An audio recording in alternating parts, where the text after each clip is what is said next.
राहुल गांधी ने भरी अदालत में, कोर्ट में, जज के सामने मोदी एंड कंपनी का सपना तोड़ दिया। कौन सा सपना था वो जो राहुल गांधी ने आज की तारीख में तोड़ दिया है? तो दूसरी तरफ जज के सामने 20 मिनट के भीतर अमित शाह साहब की कुंडली भी खोल कर रख दी। मोदी और शाह के चेलों को आज बड़ा दुख पहुंचा होगा और इसके बाद अगला झटका तो अब 9 मार्च की तारीख को ही लगेगा। नमस्कार, मैं स्वप्निल और आप मुद्दा देख रहे हैं। दोस्तों, आगे बढ़ें उससे पहले वही छोटी सी अपील। मुद्दा इन दिनों एक गंभीर आर्थिक संकट से जूझ रहा है। एक तरफ हमारे मेन बैंक अकाउंट्स बीते लंबे समय से फ्रीज चल रहे हैं, तो दूसरी तरफ हमारे 2.5 साल पुराने चैनल को हमसे लंबे समय तक छीन कर रखा गया था। ऐसे में डे टू डे ऑपरेशंस में मुद्दा को काफी मुश्किलों का सामना करना पड़ता है। लिहाजा आपसे गुजारिश है, यदि आप चाहें तो स्क्रीन पर दिख रहे क्यूआर कोड या फिर के नीचे दिख रहे यूपीआई नंबर के जरिए मुद्दा की छोटी छोटी मदद जरूर कीजिएगा, ताकि हमारी बेबाकी यूं ही बरकरार रहे। अब आगे बढ़ते हैं। आज की तारीख में राहुल गांधी को सुल्तानपुर कोर्ट में पेश होना था, एमपी एमएलए अदालत में पेश होना था। वो हुए भी। हालांकि इससे पहले की तारीख थी 19 जनवरी की तारीख। 19 जनवरी को कोर्ट ने धारा 313 के तहत राहुल गांधी को अपना बयान दर्ज कराने के लिए समन किया था।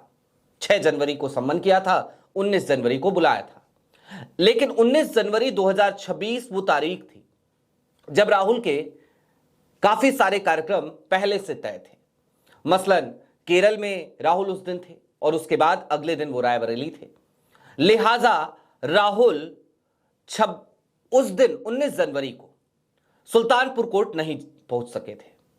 जब नहीं पहुंचे थे तो उस समय जज ने एक आखिरी मौका दिया था राहुल गांधी के वकील को, काशी शुक्ला को, और उनसे कहा था कि यह आखिरी मौका है। इस दिन राहुल गांधी को किसी भी हालत में कोर्ट में आना होगा। अगर वो नहीं आएंगे तो कड़ी कार्रवाई की जाएगी।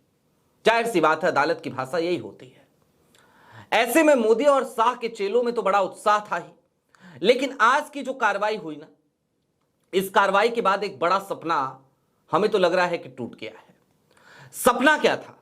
सपना वही था जो मोदी सरनेम मामले में हुआ था।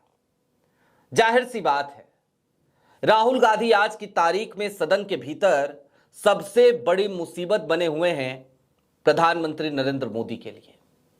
मोदी जी इस बार लोकसभा के भीतर नहीं जा पाए क्योंकि राहुल गांधी उनको किताब लेकर खोजते रहे। मोदी जी लोकसभा से भागे भागे फिरते रहे इस बार बजट सेशन के पहले सत्र में। जाहिर सी बात है, राहुल से डर तो लगता है। वो कहते हैं ना कि डर सबको लगता है, गला सबका सूखता है, तो कुछ वही हाल रहा मोदी जी का।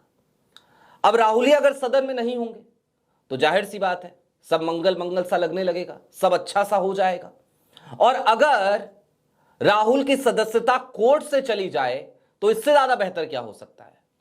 इसी बात की उम्मीद लगा के कुछ लोग बैठ गए थे।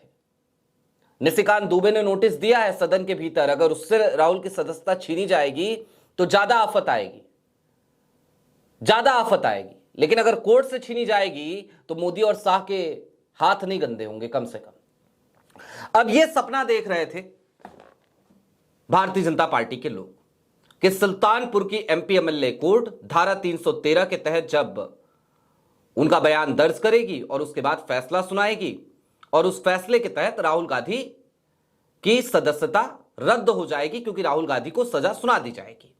और मानहानि का मामला है तो अधिकतम सजा अगर 2 साल की सुना दी गई, जैसे मोदी सर ने मामले में सुनाई गई थी, तो फिर राहुल गांधी की सिर्फ सदस्यता नहीं जाएगी बल्कि उनको कोर्ट टू कोर्ट भागना पड़ेगा, हाई कोर्ट जाना पड़ेगा, फिर सुप्रीम कोर्ट तक वो दौड़ लगाएंगे और फिर हो सकता है राहत मिले तो मिले, और क्या ठिकाना मिले कि ना मिले, क्योंकि सुप्रीम कोर्ट में क्या चल रहा है सबको पता है। लेकिन सपना सुल्तानपुर की अदालत में ही टूट गया। राहुल पहुंचे, 20 मिनट तक अपने बयान दर्ज कराए। जज साहब ने पूछा कि भाई, क्या आप अपने ऊपर जो आरोप आपके ऊपर लगाए गए हैं उनको लेकर आपका क्या कहना है? राहुल ने जज साहब को नमस्कार किया और कहा कि मिलॉर्ड, मेरे ऊपर जो भी आरोप लगाए गए हैं ये तमाम आरोप राजनीति से प्रेरित हैं। ये पूर्वाग्रह के तहत लगाए गए हैं, राजनीतिक पूर्वाग्रह के तहत। और इसके बाद राहुल गांधी ने कहा अपने बयान को कोट करते हुए कि मैंने क्या कहा था आखिरकार। 2018 में कर्नाटक के चुनाव के दौरान मैंने कहा था कि भारतीय जनता पार्टी ईमानदारी की बात करती है। उन्होंने हालांकि पार्टी का नाम नहीं लिया, उन्होंने कहा कि मैंने यह कहा था कि एक पार्टी ईमानदारी की बात करती है, लेकिन यह उसी पार्टी में हो सकता है कि वो व्यक्ति पार्टी का अध्यक्ष बन जाए जिसके ऊपर हत्या का भी आरोप लगा हो। अब अमित शाह के ऊपर यह आरोप लगे हुए थे और बहुत सारे ऐसे केसेस हैं जिनको लेकर के कभी कोई कहता है जज लो या फाइल, कभी कोई कहता है ये फाइल, कभी कोई कहता है फलाने फाइल, कभी कोई कहता है ढिमकाने फाइल। वो तमाम चीजें तो है ना, रहस्य तो बहुत सारे हैं। अब इन तमाम चीजों को देखते हुए राहुल गांधी ने कहा कि भाई आरोप तो लगे थे, मैंने क्या गलत कह दिया था। और मैंने यह कहा था कि यह काम भारतीय जनता पार्टी में ही हो सकता है, कांग्रेस में अगर किसी के ऊपर इस तरीके का आरोप लगे तो वो कहीं से कहीं तक अध्यक्ष नहीं बन सकता। यही तो कहा था जज साहब मैंने। 20 मिनट तक राहुल गांधी कोर्ट के भीतर रहे और तकरीबन उन्होंने 13 मिनट तक अपनी दलीलें रखी, अपने बयान दर्ज कराए।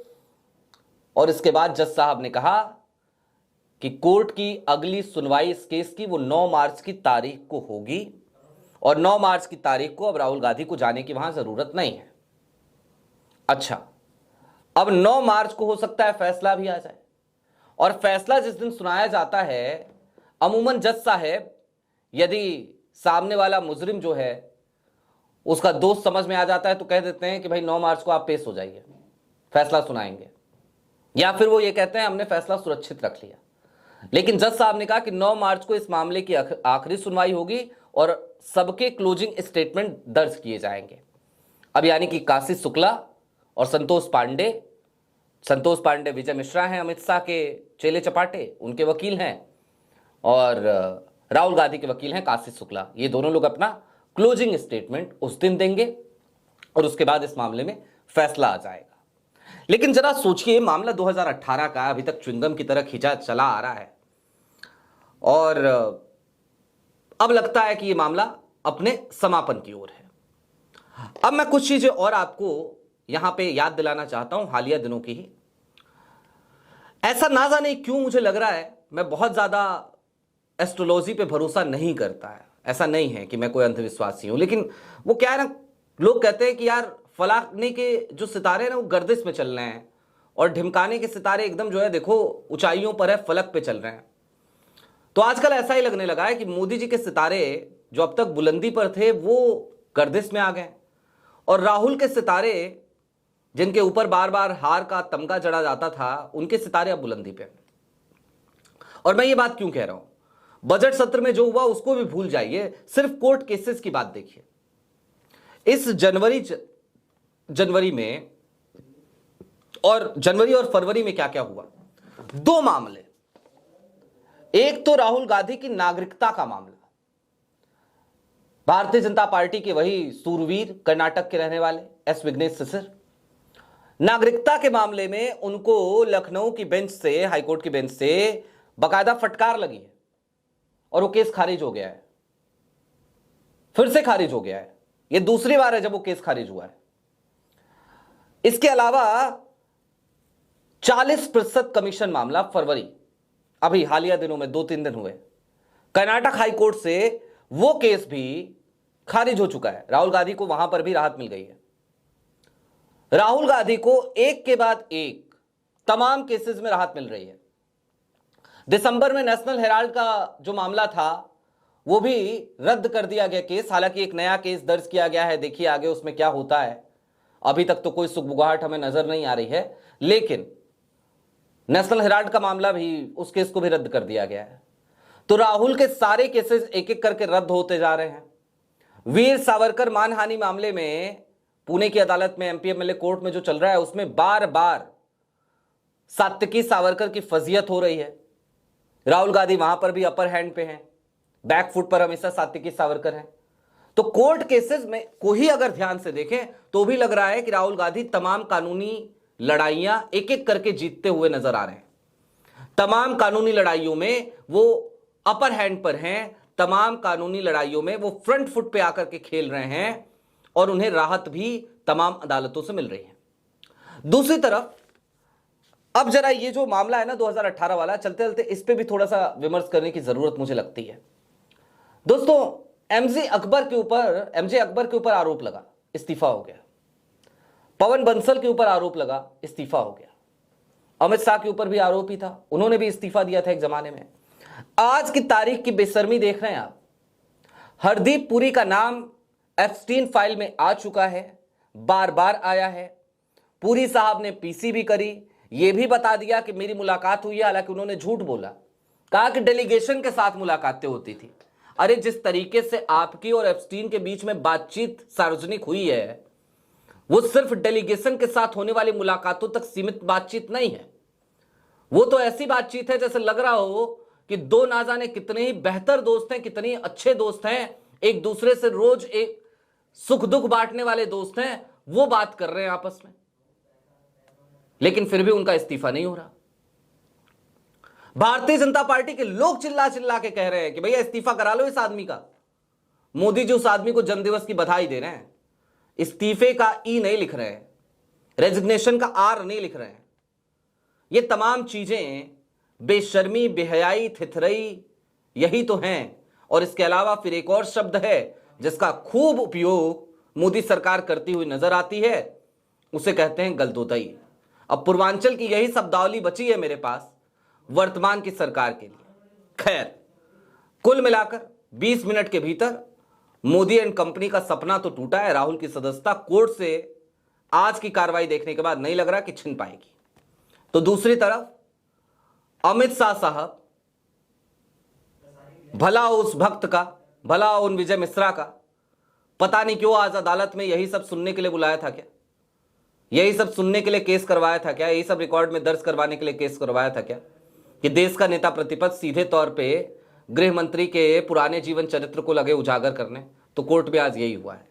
आपकी क्या राय है कमेंट बॉक्स में जरूर बताइएगा। अभी के लिए दीजिए इजाजत। चलते चलते फिर वही अपील, चैनल पे नए हो तो सब्सक्राइब करते हुए जाइएगा, सक्षम हो तो छोटी छोटी मदद मुद्दा की जरूर कीजिएगा। बहुत शुक्रिया।